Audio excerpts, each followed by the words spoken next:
Water logging इन irrigated agricultural land, कि ऐसी land जहाँ पे हम इरीगेशन करते हैं, ठीक है, खुद पानी लगाते हैं और हम एग्रीकल्चर प्रैक्टिसेस करते हैं, मतलब हम वहाँ पे क्रॉप्स को ग्रो कराते हैं। वहाँ पे वाटर लॉगिंग के क्या इफ़ेक्ट्स वगैरह होते हैं वो हम देख लेते हैं। Water logging is often accompanied by soil salinity, as waterlogged soil prevent leaching of salts imported by the irrigation water. यहाँ वो ये बताने की कोशिश कर रहे हैं कि जो वाटर लॉगिंग होती है वो अकम्पेन्ड बाय सॉइल सॉलिनिटी, मतलब ये दोनों क्या हैं, आपस में एक दूसरे के कंपेनियन हैं। As water log soil prevents leaching of salts imported by the irrigated water, कि जो वाटर लॉगिंग और जो सैलिनिटी हैं वो साथ साथ मूव करते हैं, वो कंपेनियंस हैं और कंपेन्ड हैं एक दूसरे के। वो किस तरह से, क्योंकि जो वाटर लॉग सॉइल होती है, ठीक है, वो जो इरिगेशन के साथ सॉल्ट्स आए हुए होते हैं उन्हें लीच डाउन नहीं होने देती, ठीक है। उन्हें लीच डाउन नहीं होने देगी तो मतलब कि वो क्या रहेगी, सॉल्युबल बन जाएगी, वाटर के अंदर सॉल्ट क्या हो जाएंगे, सॉल्युबल हो जाएंगे। पानी वहाँ पे खड़ा है, ठीक है, तो सॉल्ट जो आए हैं इरिगेशन वाटर के साथ वो लीच डाउन नहीं करेंगे, बल्कि क्या करेंगे, उस पानी के साथ डिज़ोल्व कर जाएंगे। उस पानी के साथ डिज़ोल्व कर जाएंगे तो ऑब्वियसली अब वो लीच डाउन नहीं हो रहे, बल्कि क्या हो रहे हैं, प्लांट्स को अवेलेबल हैं। पानी अंदर नहीं जाएगा, सॉल्ट्स अंदर जाते जाएंगे। तो सैलिनिटी और वाटर लॉगिंग क्या है, और कंपेन्ड हैं, कंपेनियन ऑफ ईच अदर हैं। In agriculture, various crops need air, specifically oxygen, to a greater or lesser depth in the soil. Waterlogging of the soil stops air getting in.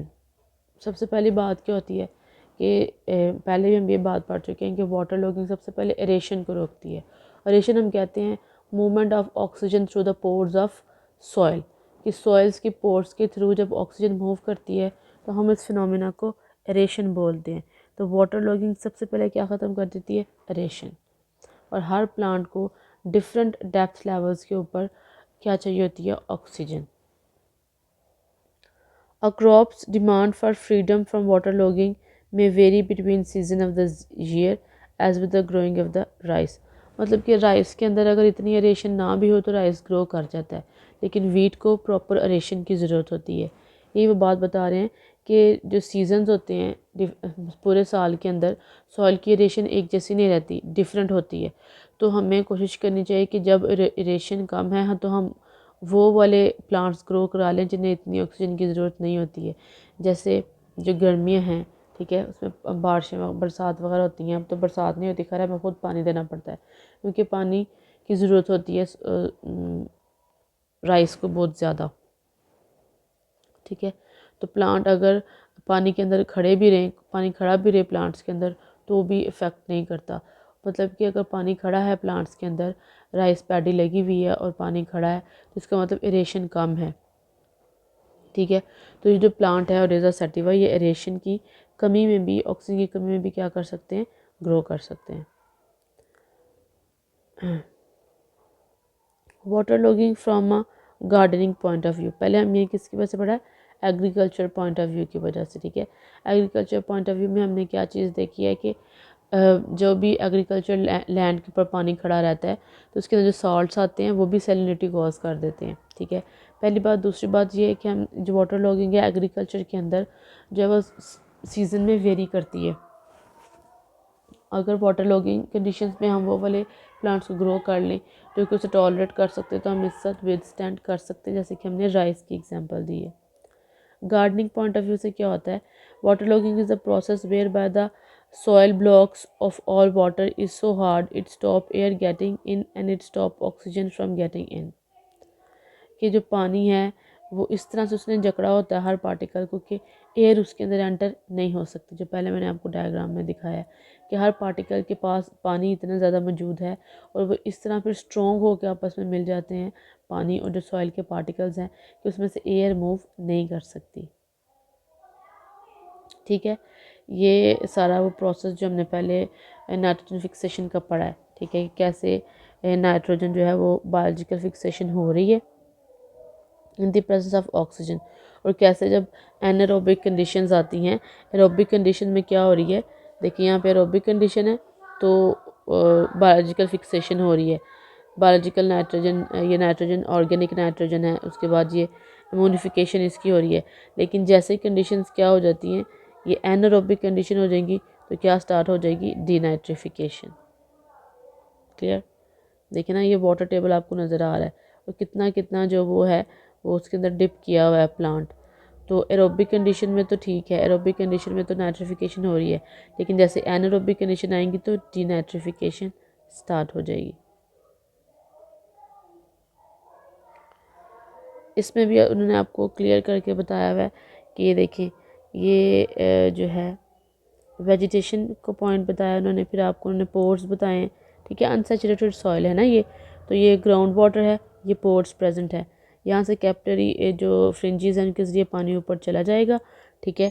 और जो ये pores present है, इन pores के ज़रिए यहाँ पे air भी मूव कर सकेगी।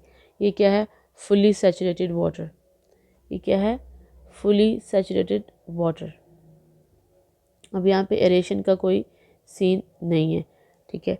और प्रेसिपिटेशन मतलब कि जो या तो ऊपर को वेपोरेट हो रही हैं उसको भी प्रेसिपिटेशन है, या ऊपर से अगर बारिश की सूरत में नीचे आएगा पानी वो भी प्रेसिपिटेशन है। प्रेसिपिटेशन तो होती रहती है ना, वो तो कांस्टेंट है, ठीक है, उसने तो नहीं रुकना। तीसरी है ये फ्लडेड, जब जो ग्राउंड लेवल, जो वेजिटेशन लेवल से भी पानी ऊपर मूव कर जाता है, हम उसे क्या कहते हैं, फ्लडेड। सैचुरेटेड सॉइल कहते हैं हम कि जो वेजिटेशन का लेवल है उससे नीचे नीचे पानी मौजूद है, लेकिन वहाँ पे उसने हर सॉइल पार्टिकल को कवर किया हुआ है कि उसके अंदर एरेशन नहीं हो सकती, तो उसे हम सैचुरेटेड कहते हैं। लेकिन अगर जो पानी है वो वेजिटेटिव पॉइंट से भी ऊपर मूव कर जाता है, हम उसे फ्लडेड वाटर कहते हैं।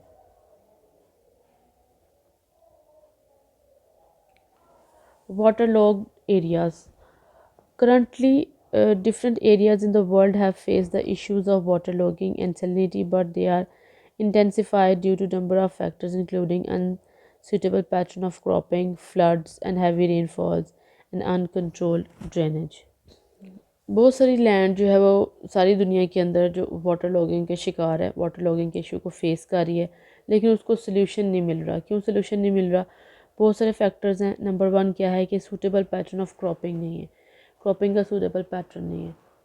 सूटेबल पैटर्न का मतलब है, जिस तरह हम बात कर रहे हैं कि वाटर लॉग के अंदर जब वाटर लॉग सीज़न है तो हम राइस ग्रो कर लें, ठीक है, और जब वाटर लॉग नहीं है तो हम कोई और जो है ना वो चीज़ ग्रो कर लें। तो वो पैटर्न मौजूद नहीं है सही तरह से उन एरियाज़ के अंदर, क्योंकि वहाँ पे कॉन्स्टेंटली वाटर लॉग्ड रहता है।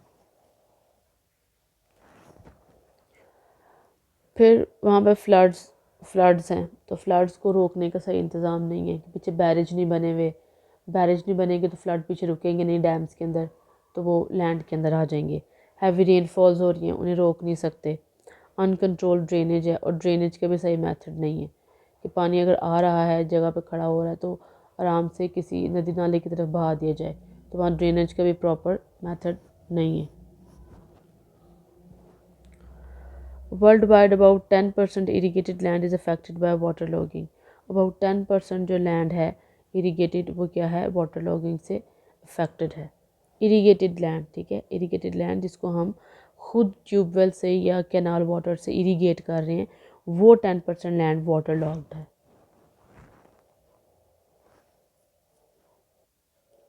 ये कुछ कंट्रीज़ उन्होंने बताई हैं जो कि फेस कर रही हैं risk extreme high water stress का, ठीक है, वाटर लॉगिंग का।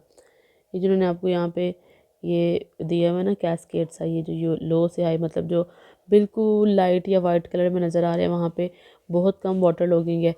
ज़रा सा येलो है, ठीक है, वो उससे ज़्यादा है, जो उससे ज़रा ऑरेंज है उससे ज़्यादा, जो डार्क ऑरेंज है वो सबसे ज़्यादा वहाँ पे वाटर लॉगिंग है। यहाँ पे आपको सामने जो है ना कुछ कंट्रीज उन्होंने दिखाया भी है, ठीक है, जो वाटर लॉग्ड हैं, हाईली वाटर लॉग। इसमें कतर है, इसमें इसराइल है, इसमें लेबनान है, जॉर्डन है, इसके अलावा इसके अंदर ईरान है, पाकिस्तान है, इंडिया है, Oman, UAE, Saudi Arabia, Turkmenistan है, बोत्सवान है, एरिट्रिया है, लीबिया है, सैन मैरिनो है, कुवैत है, बहरीन है। तो ये सारे वो कंट्रीज़ हैं जो हाईली वाटर लॉगिंग का या वाटर स्ट्रेस का शिकार हैं, एक्सट्रीम लेवल पे फेस कर रहे हैं इसके रिस्क को। ये आपको माइंड में होनी चाहिए सारी countries.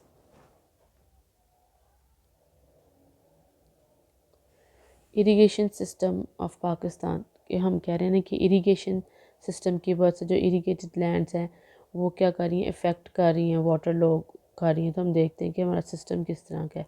Pakistan has one of the best canal system in Pakistan. Pakistan का क्या है, one of the best canal system in Pakistan है। It is compose of 40790 canal miles. इतनी ज़्यादा इसकी कैनाल्स हैं जो कि इरीगेट कर रही हैं, लेकिन पता नहीं कहाँ पे, हमारे अपर पंजाब में तो नहीं है। But some defects were found, लेकिन फिर भी इसमें क्या है, कुछ डिफेक्ट्स प्रेजेंट है। It has created the twin problems of water logging, जो क्या कर रहे हैं, वाटर लॉगिंग के ट्विन प्रॉब्लम को क्रिएट कर रहे हैं। ये बेटा कैनल सिस्टम है, ठीक है। ये वेस्टर्न रिवर्स हैं, ठीक है, जो वेस्ट में रिवर्स हैं। ये जो इंडस, दरिया सिंध, झेलम और चिनाब, सॉरी, ये इंडस, दरिया सिंध, झेलम, चिनाब, ये वेस्ट के रिवर्स हैं, ठीक है। मगरिब में से जो रिवर्स आते हैं वो, और ये जो ईस्ट के रिवर्स हैं, रावी हो गया, ये बई हो गई, आई थिंक ब्यास, और ये सतलुज है। ये रावी, ब्यास और सतलुज। अब देखें इन रिवर्स के ऊपर डिफरेंट उन्होंने क्या बनाए हुए हैं, बैरेज बनाए हुए हैं, ठीक है। कैनल्स, ये कैनल्स मूव कर रही हैं, ठीक है।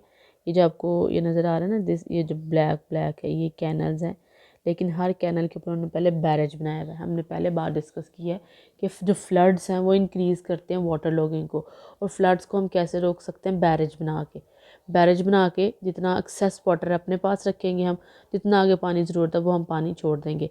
अभी हमारे इस एरिया में तो कैनल सिस्टम नहीं है, तो शायद आप इतने वाकिफ़ ना हो, लेकिन हम वहाँ फैसलाबाद वाली साइड में कैनल सिस्टम है। तो जो पानी लगता है ना वहाँ पे क्रॉप्स को, वो नहर देती है पानी, नहर छोड़ती है पानी। तो उस नहर से भी डेट लेनी पड़ती है, मतलब वो आपको बताते हैं कि आपको 26-27 को आपको पानी मिलेगा इस एरिया को, 28-29 को इस एरिया को पानी मिलेगा। तो वो पानी वहाँ से आता है नहर से। तो सारा कैनाल सिस्टम होता है कि वो कंट्रोल्ड सिस्टम है। जिस वक्त जितना पानी चाहिए होता है उतना पानी उसको क्या करते हैं, मतलब कि छोड़ा जाता है वहाँ से, उसको अलाउ किया जाता है कि वो मूव कर सकें। यहाँ पे देखिए जो इंडस से निकलने वाले डैम हैं, तरबेला डैम है, कालाबाग बैरेज है, चश्मा है, तौंसा है, गद्दू, ये सारे कहाँ से निकलते हैं, इंडस से। बेटा ये आपको पता होना चाहिए कि इंडस से कौन कौन से डैम निकल रहे हैं, तरबेला, कालाबाग, चश्मा, तौंसा, गद्दू। फिर झेलम से मंगला, रसूल, त्रिम्मू, ठीक है। फिर चिनाब से कौन कौन से बैरेज हैं, चिनाब पे मराला बैरेज है, ये जो हैड मराला है, कादराबाद बैरेज है, ठीक है, ये इसके बैरेज हैं। उसके बाद रावी से कौन कौन से निकल रहे हैं, हेड बल्लो की सिदनाई बैरेज है, पजनद बैरेज यहाँ पे आके मीटअप करता है। फिर ब्यास से कौन सा निकलता है, ब्यास से कोई ज़्यादा नहीं निकलते, बल्कि एक ही उसका बैरेज है जो सिर्फ किस लिए बनाया हुआ है, सतलुज से कनेक्ट करने के लिए, ठीक है। सतलुज से क्या लगता है, नांगल बैरेज, ठीक है। उसके बाद है नांगल बैरेज के बाद क्या है, हरेके बैरेज, फिर ये है हुसैन वाला, फिर सुलेमान की, इस्लाम और पजनत, और फिर आगे सारे गद्दू बैरेज में गिरते हैं। ये सारे बैरेज हैं। ये एक्चुअली क्या बता रहे हैं आपको, कैनल सिस्टम, कि ये सारे कैनल सिस्टम हैं। इन एरियाज़ में ऑब्वियसली जो जिन एरिया में कैनल्स आ रहे हैं, ठीक है, इन एरियाज़ के अंदर क्या होता है, ये जो है सारा सिस्टम होता है। जिन एरियाज़ के अंदर ये बैरेज हैं उन एरियाज़ के सिस्टम्स के अंदर ही क्या होता है, कैनल पानी जो है वो अवेलेबल होता है एरियाज़ को। मतलब जहाँ जहाँ ये वाले मूव करते जाएंगे ये चीज़ें, वहाँ वहीं आपको कैनाल वाटर मिलेगा। अब हमारी साइड पे कोई बैरेज नहीं है, तो यहाँ हमें कैनल वाटर भी अवेलेबल नहीं है। Waterlogging in Pakistan current scenario. Waterlogging and salinity are serious issues across the Pakistan, affecting 25% of irrigated land. Pakistan के अंदर 25% जो है वो irrigated land affected है। 38% of Pakistan's irrigated lands are waterlogged. 38% जो है वो वाटर जो है वो क्या है, waterlogged land, ठीक है। Old river beds of Ravi and Indus are severely waterlogged. जो पुराने इंडस और रावी के बेड्स हैं, ठीक है, वो भी वाटर लॉक्ड हैं। Only 45% of the cultivated land is under cultivable land is cultivation at the given time. सिर्फ 45% लैंड जो हमारे पास इस टाइम पूरे पाकिस्तान के अंदर जितनी भी लैंड है उसमें से 45% लैंड ऐसी इस पर हम क्रॉप्स वगैरह ग्रो करा सकते हैं। द सिचुएशन इन सिंध के अंदर बहुत क्रिटिकल सिचुएशन है। उसके अंदर 53% the total irrigated land experience the debilitation effects which are increasing cultivable land, poor growth and decreasing yield, hence income of farmers। कि सिंध के अंदर तो पंजाब से भी ज़्यादा बुरे हालात है कि वहाँ पे 53% जो लैंड है वो अफेक्टेड है। तो ऑब्वियसली 53% लैंड अफेक्टेड है तो वहाँ पे कल्टिवेशन नहीं हो सकती, तो वहाँ पे जो ग्रोथ है, क्योंकि हम बेटा एग्रीकल्चर लैंड है, हमारी ग्रोथ तब होगी जब हमारी एग्रीकल्चर की ग्रोथ होगी। अगर एग्रीकल्चर की ग्रोथ नहीं हो रही तो हमारा कंट्री भी ग्रो नहीं करेगा। कंट्री ग्रो नहीं कर रहा, ग्रोथ नहीं हो रही, वहाँ पे प्रोडक्शन नहीं आ रही, तो ऑब्वियसली फार्मर्स को भी पैसे नहीं मिल रहे। Crop production is lowest as compare the world's average, कि जितनी वर्ल्ड के अंदर एवरेज है उससे भी हमारी लो क्रॉप प्रोडक्शन जा रही है। किस वजह से? वाटर लॉगिंग की वजह से। और वाटर लॉगिंग जो है वो अफेक्ट करती है एग्रीकल्चर सेक्टर को। 50% land was affected by water logging. In case of Punjab 7,000 acres of land affected by water logging every year. हर साल इतनी एकड़ जो लैंड है ना वो वाटर लॉग की नज़र हो जाती है। नेक्स्ट इंशाल्लाह हम कल अपने लेक्चर में देखेंगे। Thank you.